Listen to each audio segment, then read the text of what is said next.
এই দুনিয়াতে যা দেখা যায় সব সম্পদ, আর এই সম্পদের মধ্যে শ্রেষ্ঠ সম্পদ হচ্ছে নেককার নারী।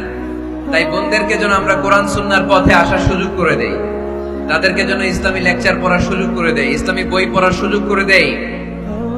নারীদের স্ট্যাটাসকে, মর্যাদাকে ইসলাম বাড়িয়েছে।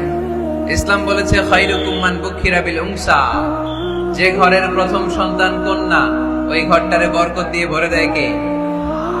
আপনাদের ঘরে সর্বপ্রথম মেয়ে হয়েছে কার কার? দেখি প্রথম মেয়ে কার?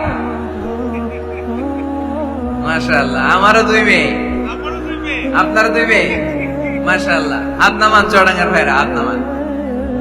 তো এই ঘরগুলো বরকতময়। আল্লাহ রাসূল সাল্লাল্লাহু আলাইহি ওয়াসাল্লামের 3 ছেলে ছিল, একজনও বেঁচে ছিল না। আল্লাহ নিয়ে গেলেন ছোটবেলায়। 4 মেয়ে ছিল, ওনারা বেঁচে ছিলেন।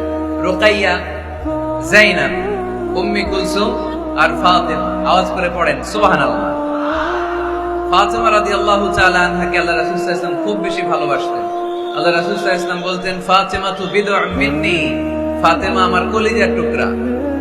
যে ফাতেমারে কষ্ট দেয় সেজন্য আমি নবীকে কষ্ট দেয়, আর যে ফাতেমার মুখে হাসি ফুটায় সেজন্য আমি বিশ্ব নবীর মুখে হাসি ফুটাই। সুবহানাল্লাহ।